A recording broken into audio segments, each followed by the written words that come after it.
Thank you for tuning into Truth Broadcast Network and welcome to the Nightly News. This newscast consists of late-breaking information created by the world's truth activists which lay bare the deceptions being perpetrated by the New World Order. The work of these activists appearing on the Truth Broadcast Network should not be construed as an endorsement of them or their other work. That said, these videos were specifically chosen by the network and we thank the tireless activists for producing them. During this broadcast it is especially important to see the evidence being presented, so try to watch the nightly news at www.truthbroadcastnetwork.com.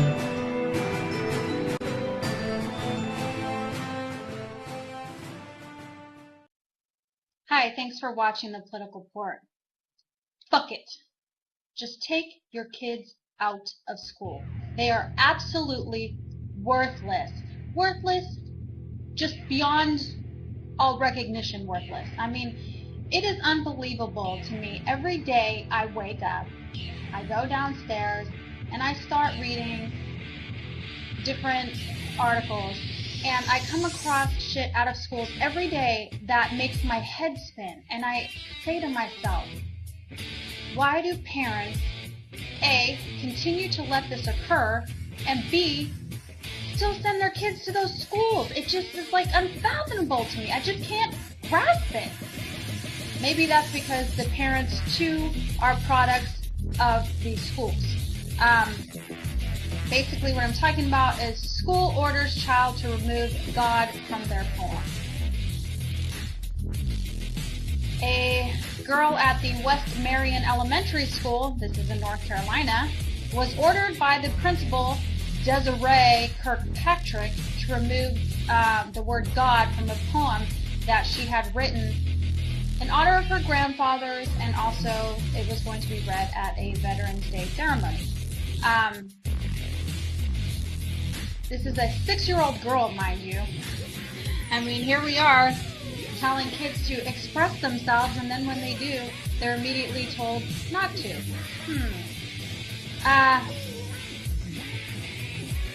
Let's see what this little girl. He said this is from her poem from her two grandfathers who had served in the Vietnam War. He prayed to God for peace. He prayed to God for strength. The poem stated. Another parent at the school found out about the poem and expressed concern, such concern, that the word God was being mentioned during a school assembly. The parent didn't want God mentioned because of the school's policy on separation of church and state. Here we go again with this bullshit separation of church and state. Here these educators are, and they're citing this separation of church and state, and I guarantee if we called Ms. Desiree Kirkpatrick right now and asked her where separation of church and state came from, she wouldn't have a clue. She'd probably tell you the Constitution. It's in the Constitution. They don't have a fucking clue about separation of church and state, and yet they cite it all the time. Anyways, it goes on to say that, I'm going to quote Ms. Kirkpatrick. She says, "We jointly decided that we must err on the side of caution to prevent crossing the line on the Establishment Clause of the Constitution." They don't even know what they're talking about! "As a principal of a public school, I must put aside my personal religious beliefs and follow the law." She doesn't even know what the fucking law is! "Which upholds that we have freedom of speech and freedom of religion." Yes! Freedom of speech and freedom of religion! Yet you went and trampled on that little girl's freedom of speech and took out the word God from her poem! Are you fucking kidding me? Oh my God, these people! I'm sorry. "Which upholds that we have freedom of speech and freedom of religion, but that we as public schools cannot endorse one single religion over another." Where in the fucking Constitution does it say anything about public schools not being able to endorse a single religion over another? And also, when is God any religion. Tell me, what religion does God belong to? Not Hinduism, obviously. They have several gods. But, I mean, there's no mention of religion. It doesn't say Christianity or Catholicism or Mormonism or it doesn't mention Islam. It mentions no religion there at all. Miss Kirkpatrick, you dumb shit. This is just so ridiculous.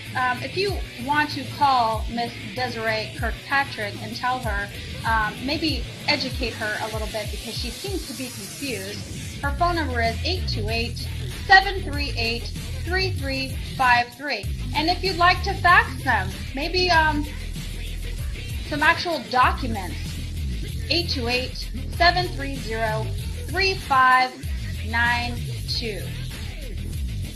And this is the what was it called? Let's see. Yeah, West Marion Elementary School. Come on, parents. Come on. I mean, if this parent was so offended and so concerned, they should have had their own fucking child write a different poem. Right? They should have had their child write a poem. And if they're so concerned about God being mentioned, they can educate their child how they see fit in regards to God. But how dare them decide to stifle somebody else's freedoms just because she's 6 years old? When's it gonna fucking end, folks? When are you gonna get some intestinal fortitude and stand the fuck up? Come on, parents! Enough!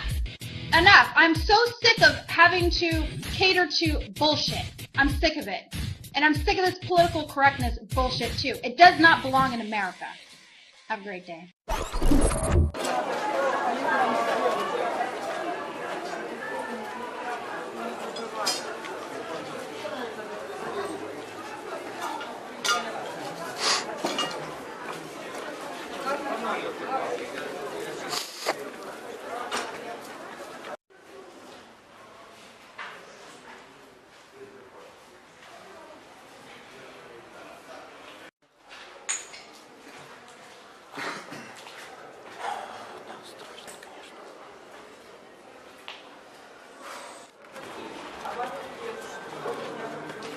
Так, это что це?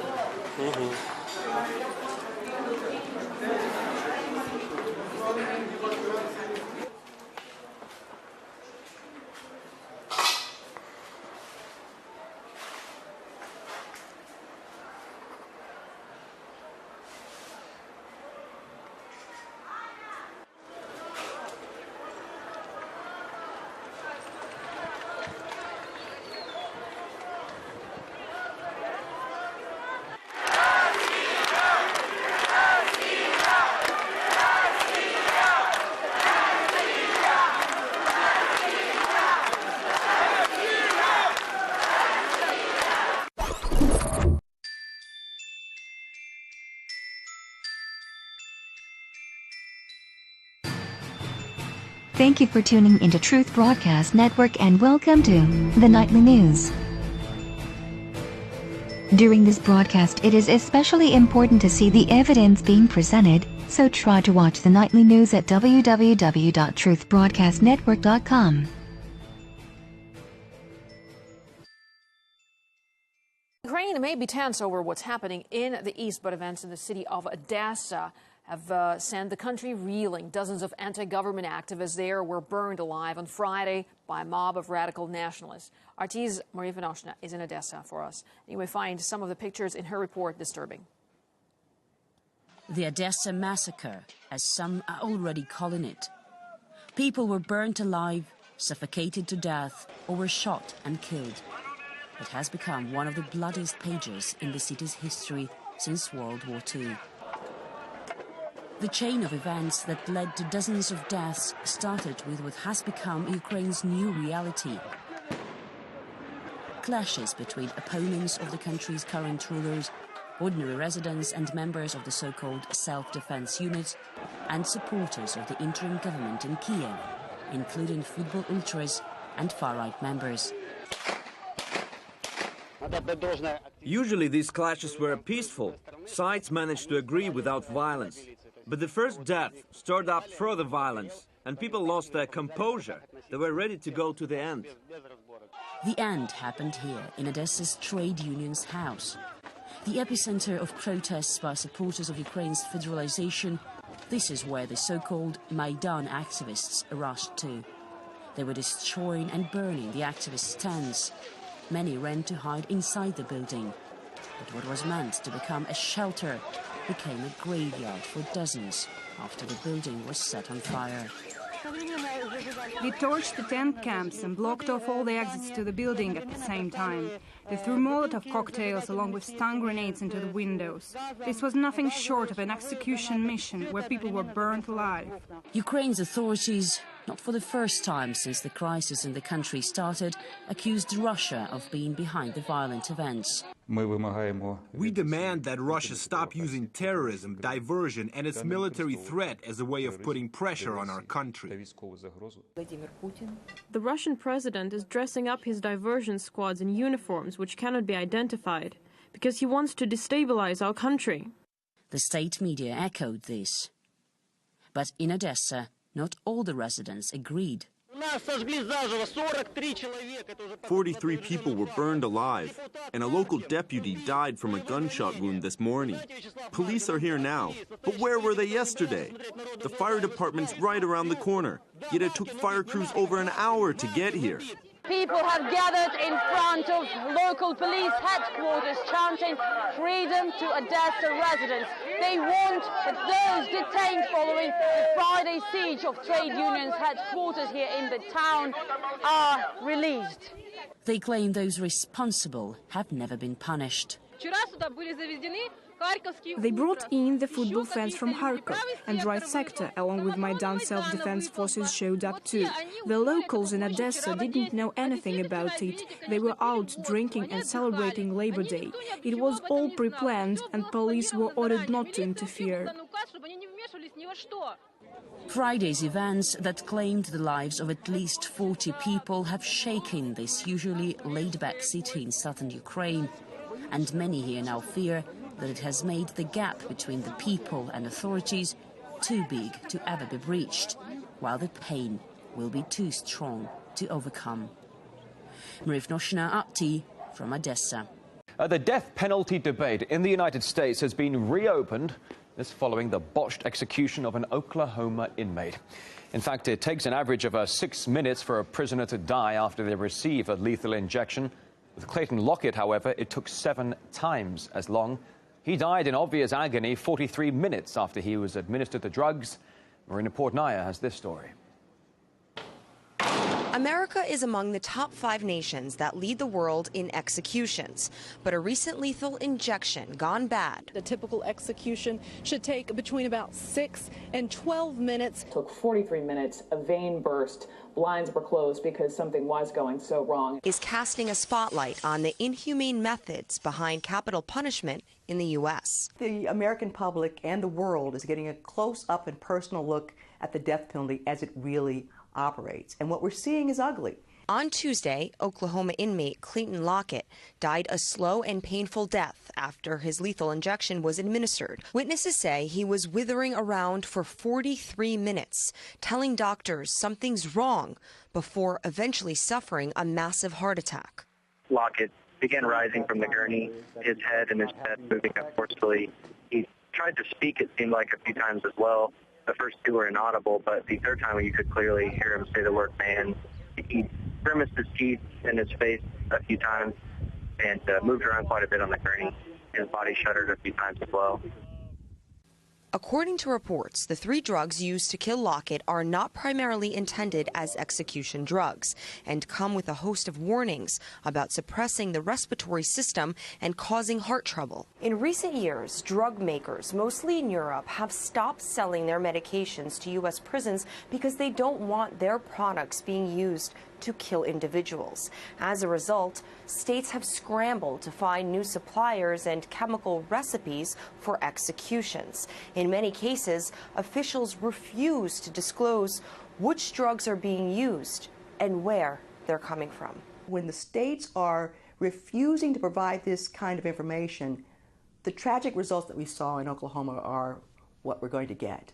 In January, an Ohio inmate took 25 minutes to die by injection, gasping repeatedly as he laid on the stretcher. In Oklahoma, another prisoner complained of feeling his whole body burning after being lethally injected. The injections, by the way, are being administered by prison officials, not medical professionals. The medical community, doctors in particular, are prohibited by their ethical oaths from participating in executions in this way.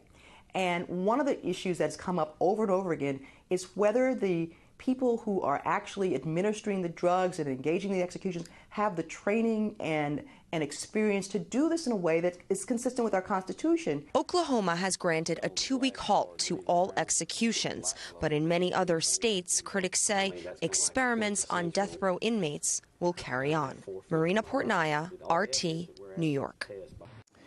Currently, capital punishment is legal in 32 states in America.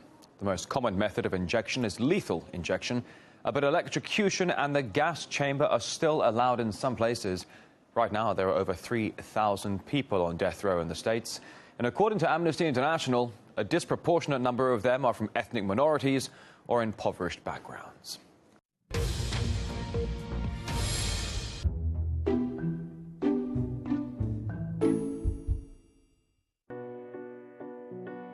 Those war of words continue between two old foes as the U.S. imposes new sanctions on Russia over its actions in Ukraine. Meanwhile, President Obama has been criticized for not doing enough. But foreign policy is often driven by public opinion. So, what's America's take? It turns out over half of Americans support amping up those sanctions against Russia. That's according to a new survey by the Pew Research Center and USA Today. But maybe the buck stops there. Only a third think it'd be a good idea to send arms and military supplies to Ukraine. Now, ultimately, that may be President Obama's call, and his grades through all this are only so-so. Just 4 in 10 Americans think his handling of the crisis has been about right. Regardless of who does what and how, do Americans think it matters? Well, not really. Only about a third of the country thinks what happens between Russia and Ukraine is very important to the U.S. Which sort of makes sense if we take a look at a survey published by the Washington Post a few weeks ago. Political scientists found that only 1 in 6 Americans could actually find Ukraine on a map. The median response was about 2,900 kilometers off. The survey actually found that the less accurate a person was about Ukraine's location, the more they wanted the U.S. military to get involved. David Botti, BBC News, Washington.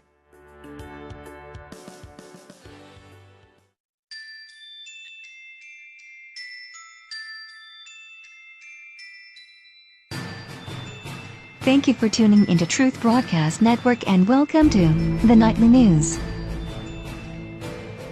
During this broadcast, it is especially important to see the evidence being presented, so try to watch the Nightly News at www.truthbroadcastnetwork.com. Hello again from Fox News in Washington. The scandal over how President Obama handled the Benghazi terror attack that killed 4 Americans got new traction this week. Under court order, the administration had to release an email from a top presidential advisor that indicates the White House helped shape Susan Rice's talking points when she appeared here and on other Sunday talk shows 5 days after the attack. In those interviews, Rice blamed reaction to a video and ruled out a pre-planned act of terror. Joining us now from New Hampshire is Senator Kelly Ayotte. Here in studio, California Congressman Adam Schiff. House Speaker Boehner announced Friday that he'll call for creation of a select committee to investigate Benghazi. Senator Ayotte, a year and a half after the attack, is it too late? Well, Chris, I don't think it's too late. We have to get to the bottom of this. I called for the creation of a select committee right after this attack, so I'm glad that the Speaker has done that. The investigation to date, there's been important work done in the committees, but it's been disjointed. And the latest revelation from the White House really tells us that we need this select committee. Why is it that we're just receiving this email that really shows where the idea from the video came? because that video was not in the talking points, and yet that is what Ambassador Rice pushed on your show and every Sunday show. Congressman Schiff, you have said that the Benghazi, and you put it, conspiracy theories are a terrible distraction from the real issue, which is bringing the people who killed these 4 Americans to justice. Is this House committee part of that distraction, and how certain are you that Democrats will participate and put, since it's a select bipartisan committee, will put members on the committee? Chris, I think it's a colossal waste of time. We've had 4 bipartisan investigations of this already, and I think it's driven by a couple things. The Republican conference is so fractured. There's really only 2 things they agree on. They don't like Obamacare, and so we've had 50 votes on that. And they do like talking about Benghazi, so we've had 4 investigations on that. But I don't think it makes sense, really, for Democrats to participate. I think it's just a tremendous red herring and a waste of taxpayer resources. So I hope the Speaker will reconsider, but it looks like he has bowed again to those from the farthest right of his conference. But when you say you don't think it makes sense for Democrats to participate, you're saying that you think that the Democrats should not appoint anybody to the special committee and let it simply be Republicans holding this investigation? You know, that's what I'd recommend. I don't our leadership will ultimately decide, but I don't think it makes sense for us to give this select committee any more credibility than it deserves, and frankly, I don't think it deserves very much. We've tread down this path so many times, and in terms of this Rhodes memo, if you look at this 4-page Rhodes memo, there's only 2 sentences that pertain to Benghazi, which track exactly what the CIA talking points were. So it's very hard to use this memo as some kind of a justification.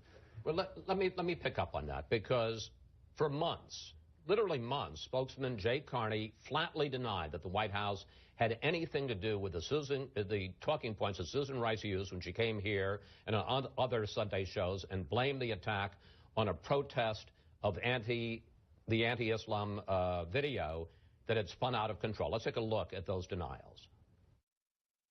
It has been repeatedly said by some of the critics on this issue on the Hill that the White House provided talking points. That has been categorically refuted. The only edits made by anyone here at the White House were stylistic and non-substantive. They corrected the description of the building or the facility in Benghazi from consulate to diplomatic facility and the like. But then this week, under a court order, the administration had to release this memo from White House advisor Ben Rhodes. Under the list of goals for Rice, he wrote, to underscore that these protests are rooted in an internet video and not a broader failure policy. Carney may have been right. They didn't edit the CIA talking points, but it turns out Ben Rhodes and the White House had written their own talking points. Well, they'd written their talking points about what was going on in these protests in 24 countries, and I think it's important to remember what Ambassador Rice was preparing for on your show and others. When she sat in the seat that I'm sitting in right now, Benghazi was not the first question you asked or the second or third. It was actually the 14th question you asked, and that's not a criticism, but a reflection of the fact that the focus of your show, like many others, was this conflagration, these protests going on in 20 capitals around the country. You're exactly right, but sir, yeah. I have the Ben Rhodes memo right here, and in it, he says, one of the goals, that we will be resolute in bringing people who harm Americans to justice. The only people who had been harmed, Americans who had been harmed at that point, were the 4 Americans who'd been killed in Benghazi. On another page, he specifically refers to a report in a British newspaper about Benghazi. So to say that this memo wasn't about Benghazi is just not true, sir. Well, it's true that 2 sentences of the 4-page memo are about Benghazi. But those 2 sentences are exactly what the CIA talking points said. And that's exactly what Susan Rice tracked. No, because the CIA had never talked about the video. Well, what the CIA said was that the protests in Benghazi, and obviously the CIA got that wrong, were based on the protests, inspired by the protests in Cairo, which is what the ambassador said. Those protests in Cairo were inspired by the video, and that's exactly what the ambassador said. That's exactly what the intelligence community believed at the time. That's what General Petraeus briefed us on, and Director Clapper. That's what was thought at that time. So you can take issue with what the intelligence community did, but there's nothing that contradicts that in the Rhodes memo. In fact, let me bring in Senator Ayotte, because Jay Carney says the same thing that you just heard from Adam Schiff, Senator Ayotte, which is that this memo, which does mention Benghazi and talks about Americans being harmed, was not about Benghazi. Take a look. I can say it again and again, and I know you can keep asking again and again. This document was not about Benghazi. Senator Ayotte, do you buy that? Chris, it doesn't pass the laugh test, but here's the problem. The CIA testified before the House Intel Committee, Director Morell, that in fact they did not put a causal connection between the attacks and the video. And in fact, when that was said, that's not in the talking points anyway. The video story clearly came from the White House. And why did it make a difference? 6 weeks before an election, pushing a story about a spontaneous reaction to a video, which is what Ambassador Rice said on your show and other shows, as a result of the attacks, as opposed to a coordinated terrorist attack, is a very different narrative when you're trying to push that this was not a failure, a broader failure of foreign policy. So there really isn't an explanation of why she connected it to the video, why the president and others connected it to the video, even as late as September 20th.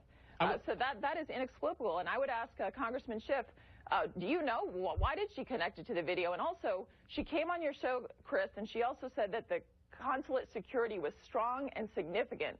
Where was the evidence of that? Because we know that leading up to these attacks that there were a whole course of history that showed that there's a deteriorating effect on that consulate, and yet she went on your show and said that the security of the consulate was strong. Look at those talking points and what it says about that. Senator, I want to get to a different point, and that is the fact that while the administration this first week kept saying this was not a pre-planned terror attack, in fact, the people on the ground in Libya and who with direct responsibility kept saying it was. The CIA station chief in Libya said it was a terror attack. And now we found out this week, so did the deputy intelligence director for AFRICOM, U.S. forces in Africa. Here was his testimony.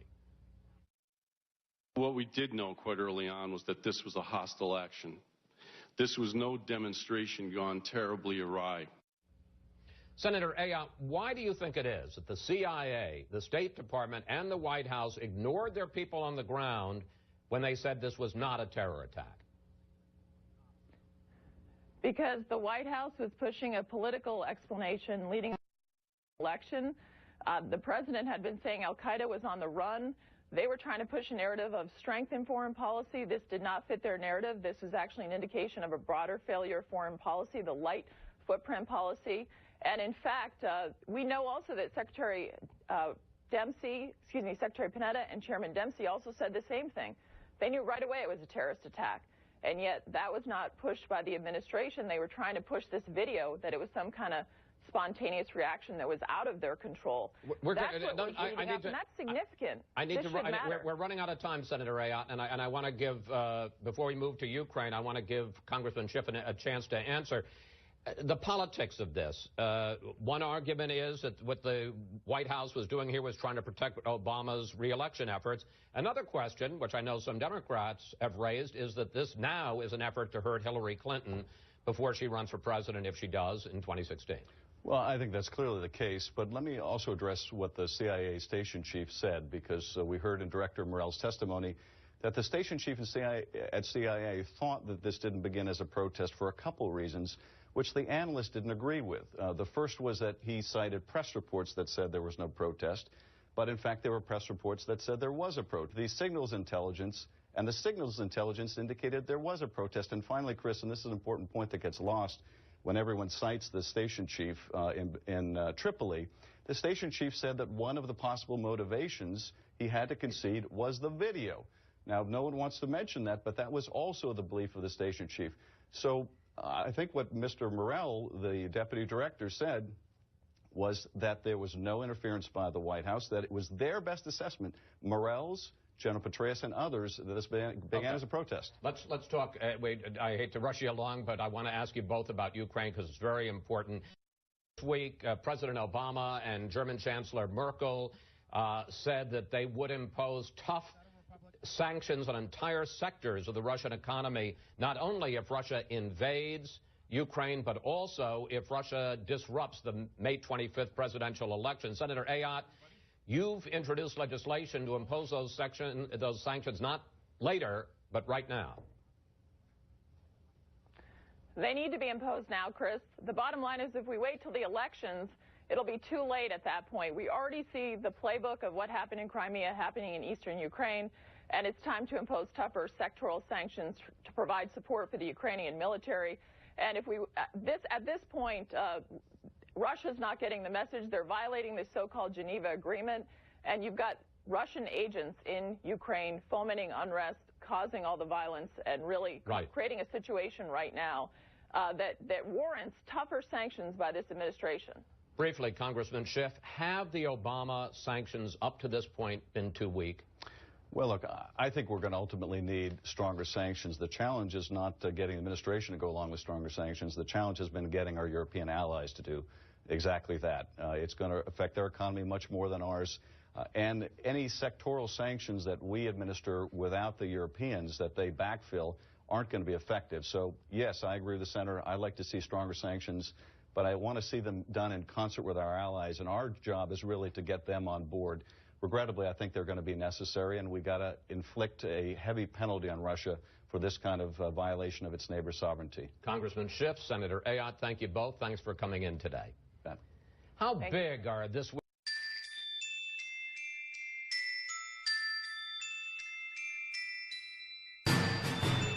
Thank you for tuning into Truth Broadcast Network and welcome to the Nightly News. This newscast consists of late-breaking information created by the world's truth activists which lay bare the deceptions being perpetrated by the New World Order. The work of these activists appearing on the Truth Broadcast Network should not be construed as an endorsement of them or their other work. That said, these videos were specifically chosen by the network and we thank the tireless activists for producing them. During this broadcast it is especially important to see the evidence being presented, so try to watch the nightly news at www.truthbroadcastnetwork.com.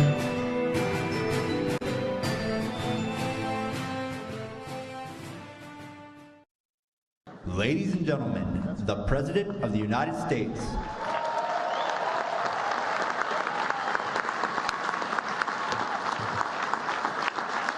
Thank you. Thank you so much. Thank you very much. Thank you. Thank you so much. Everybody, please have a seat. Have a seat. Before I get started, can we get the new presidential setup out here?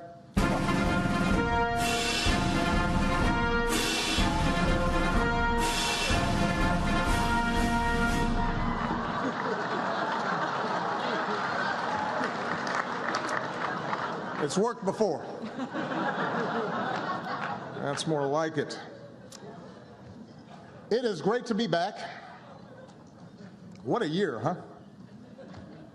I usually start these dinners with a few self-deprecating jokes.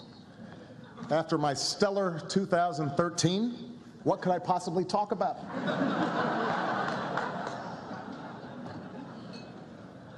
I admit it. Last year was rough. Sheesh. At one point, things got so bad, the 47% called Mitt Romney to apologize.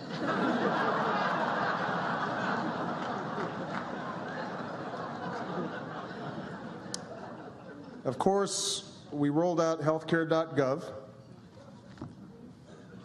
That could have gone better.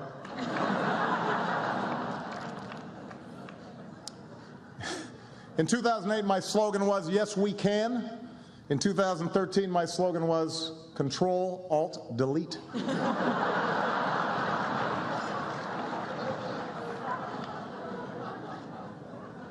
On the plus side, they did turn the launch of healthcare.gov into one of the year's biggest movies.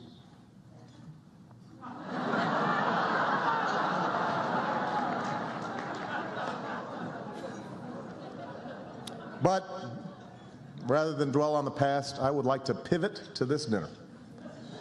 Let's welcome our headliner this evening, Joel McHale.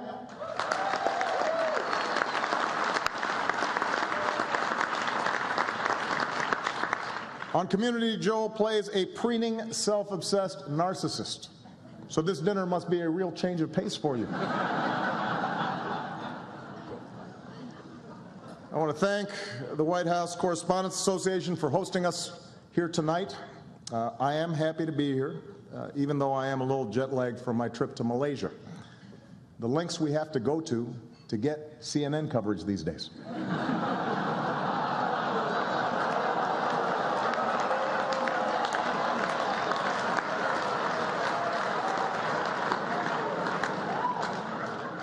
I think they're still searching for their table.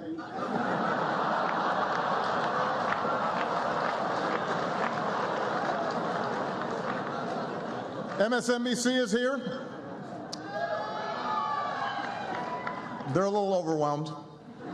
They've never seen an audience this big before.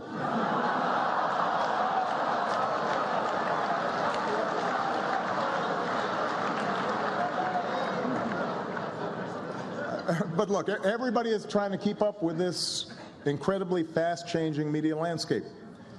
For example, I got a lot of grief on cable news for promoting Obamacare to young people on Between Two Ferns. But that's what young people like to watch. And to be fair, I am not the first person on television between two potted plants.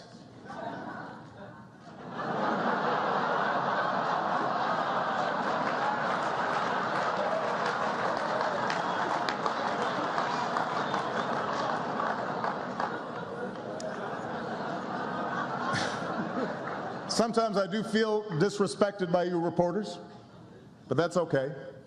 Seattle Seahawk cornerback Richard Sherman is here tonight, and he gave me some great tips on how to handle it. Jake Tapper, don't you ever talk about me like that. I'm the best president in the game. What do you think, Richard? Was that good? A little more feeling next time?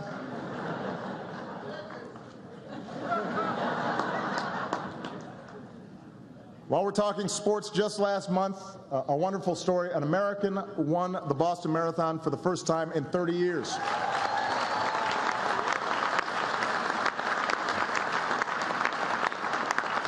Which was inspiring and only fair since a Kenyan has been president for the last 6. You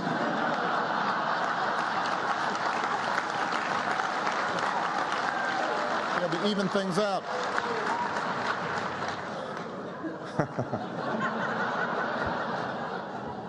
We have some other athletes here tonight, including Olympic snowboarding gold medalist Jamie Anderson is here. We're proud of her. Incredibly talented young lady. Michelle and I watch the Olympics. We cannot believe what these folks do. Death-defying feats. Haven't seen somebody pull a 180 that fast since Rand Paul disinvited that Nevada rancher from this dinner.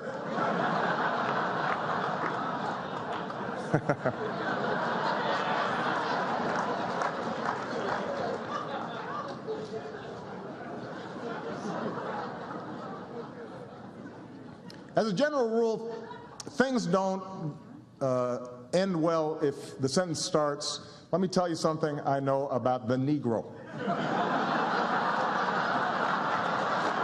You don't really need to hear the rest of it.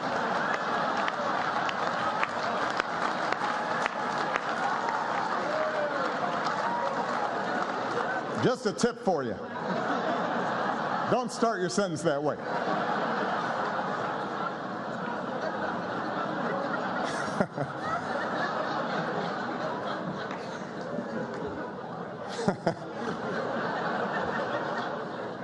Speaking of Rand Paul, Colorado legalized marijuana this year. An interesting social experiment. I do hope it doesn't lead to a whole lot of paranoid people who think that the federal government's out to get them and listening to their phone calls. That would be a problem. And speaking of conservative heroes, the Koch brothers bought a table here tonight, but as usual, they used a shadowy right-wing organization as a front. Hello, Fox News.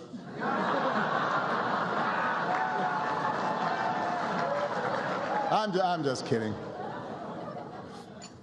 Let's face it, Fox, you'll miss me when I'm gone. It will be harder to convince the American people that Hillary was born in Kenya.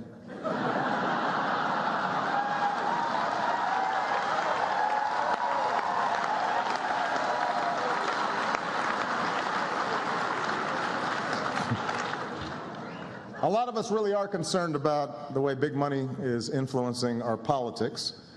I remember when a super PAC was just me buying Marlboro 100s instead of regulars. Of course, now that it's 2014, Washington is obsessed on the midterms. Folks are saying that with my sagging poll numbers, my fellow Democrats don't really want me campaigning with them.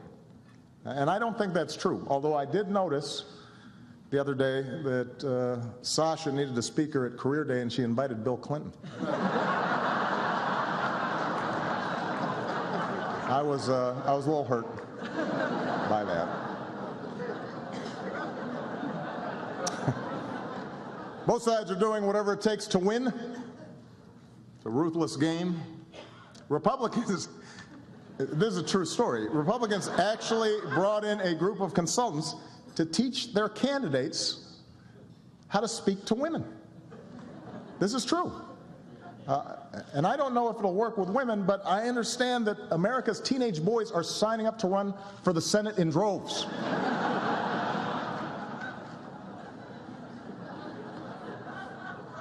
Anyway, while you guys focus on the horse race, I'm going to do what I do. I'm going to be focused on everyday Americans. Just yesterday, I read a heartbreaking letter. You know, I get letters from folks around the country every day. I get 10 that I read. This one got to me. A Virginia man who's been stuck in the same part-time job for years, no respect from his boss, no chance to get ahead. I really wish Eric Cantor would stop writing me.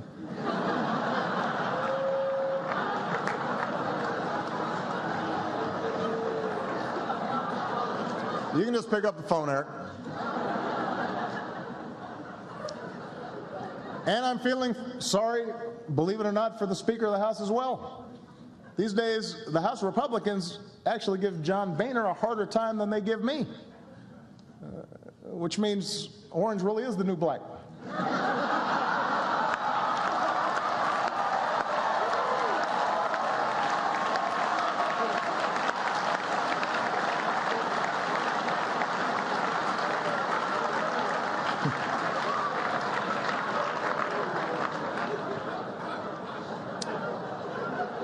But I have not given up the idea of working with Congress. In fact, 2 weeks ago, Senator Ted Cruz and I, we got a bill done together. And I have to say the signing ceremony was something special. Got a picture of it, I think.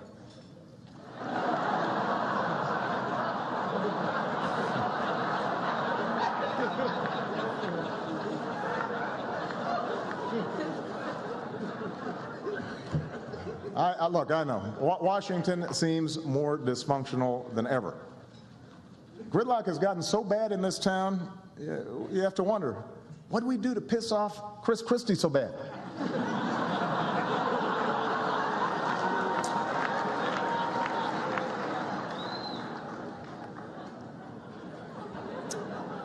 One issue, for example, we haven't been able to agree on is unemployment insurance.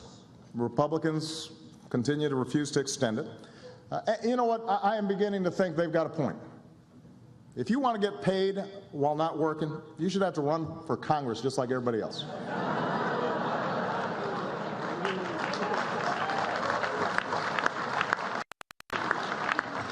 Of course, there is one thing that keeps Republicans busy. They have tried more than 50 times to repeal Obamacare. Despite that, 8 million people signed up for health care in the first open enrollment.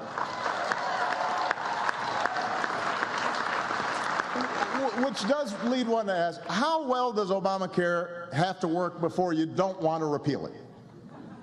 What if everybody's cholesterol drops 120? What if your yearly checkup came with tickets to a Clippers game? Not the old Don Sterling Clippers, the new Oprah Clippers. Would that be good enough? What if it gave Mitch McConnell a pulse? What is it going to take?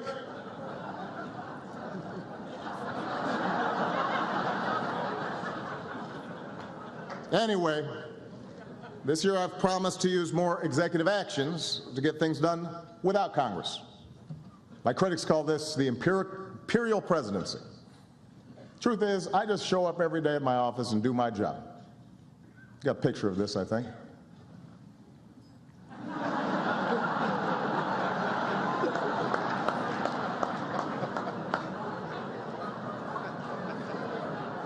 You would think they'd appreciate a more assertive approach, considering that the new conservative darling is none other than Vladimir Putin.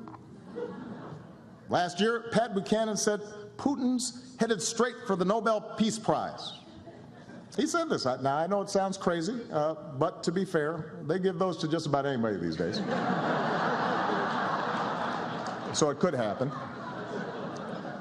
But it's not just Pat. Rudy Giuliani said, Putin is what you call a leader. Mike Huckabee and Sean Hannity keep talking about his bare chest, which is kind of weird.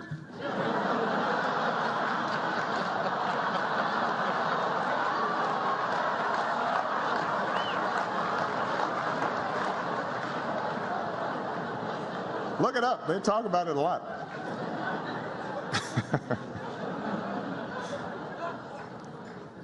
It is strange to think that I have just 2.5 years left in this office. Everywhere I look, there are reminders that I only hold this job temporarily.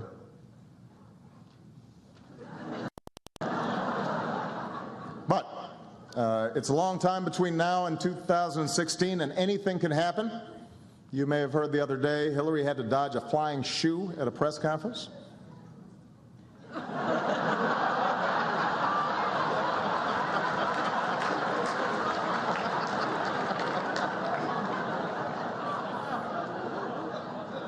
I love that picture.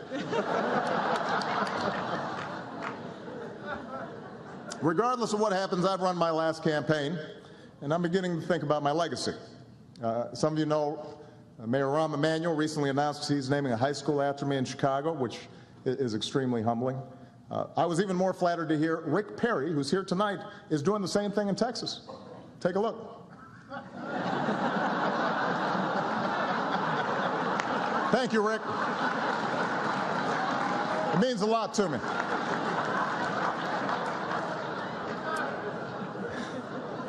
And I intend to enjoy all the free time that I will have. George W. Bush took up painting after he left office, which inspired me to take up my own artistic side. I'm sure we've got a shot of this. Maybe not.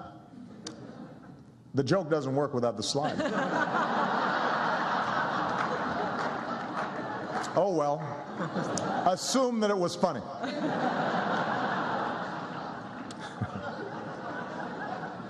Does this happen to you, Joe? It does, okay. On a more serious note, tonight reminds us that we really are lucky to live in a country where reporters get to give a head of state a hard time on a daily basis, and then once a year give him or her the chance, at least, to try to return the favor. But we also know that not every journalist or photographer or crew member is so fortunate, because even as we celebrate the free press tonight, our thoughts are with those in places around the globe, like Ukraine and Afghanistan and Syria and Egypt, who risk everything, in some cases even give their lives, to report the news. And what tonight also reminds us is that the fight for full and fair access goes beyond the chance to ask a question. As Steve mentioned, decades ago, an African American who wanted to cover his or her president might be barred from journalism school, burdened by Jim Crow, and once in Washington, banned from press conferences. But after years of effort, black editors and publishers began meeting with FDR's press secretary, Steve Early. And then they met with the president himself, who declared that a black reporter would get a credential. And even when Harry McAlpin made history as the first African American to attend a presidential news conference, he wasn't always welcomed by the other reporters. But he was welcomed by the president, who told him, "I'm glad to see you, McAlpin, and I'm very happy to have you here." Now that sentiment might have worn off once Harry asked him a question or two. And Harry's battles continued, but he made history. And we're so proud of Sherman and his family for being here tonight, and the White House Correspondence Association for creating the scholarship in Harry's name.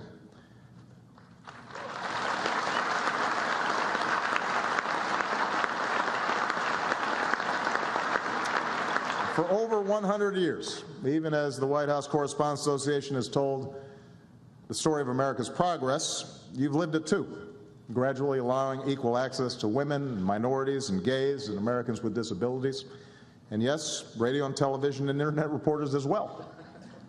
And through it all, you've helped make sure that even as societies change, our fundamental commitment to the interaction between those who govern and those who ask questions doesn't change. And as Jay will attest, it's a legacy you carry on enthusiastically every single day.